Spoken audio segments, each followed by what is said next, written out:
Bandang alas 11 ng umaga hanggang alas 12 ng tanghali, nakaalis na rin daw siya sa bahay.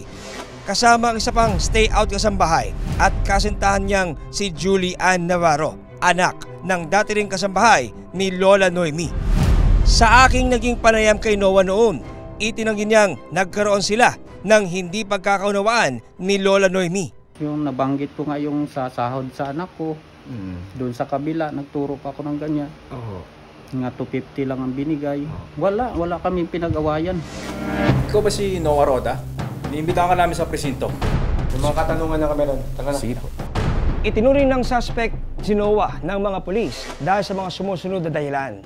Una ay may galit daw o grudge si Noah sa biktima.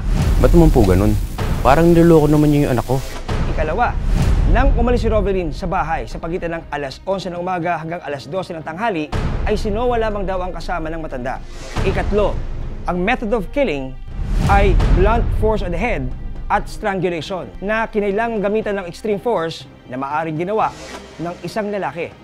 At panghuli, nang isagawa ng pagpatay sa pagitan ng alas 12 ng tanghali hanggang alauna ng hapon, ang tanging kasama ng biktima ay si Noah.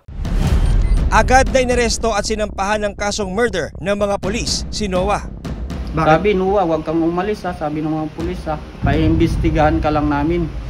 Inakala ng mga pulis na nabigyang linaw na ang kaso. Pero may mga natuklasan pa ang pamilya ng biktima. Nilabas na namin yung mga gamit niya, nirequest yung soko, nilatad namin dito na we found out nawawala nga isang ATM. So, ang aking iniisip nun dyan, nung that time na noon kami magkakapatid, it's really an inside job. Nakakuha tayo ng impormasyon na they made withdrawals. No? So, the only question is kung saan. May duda na kayo sa umpisa pa lang. May duda na.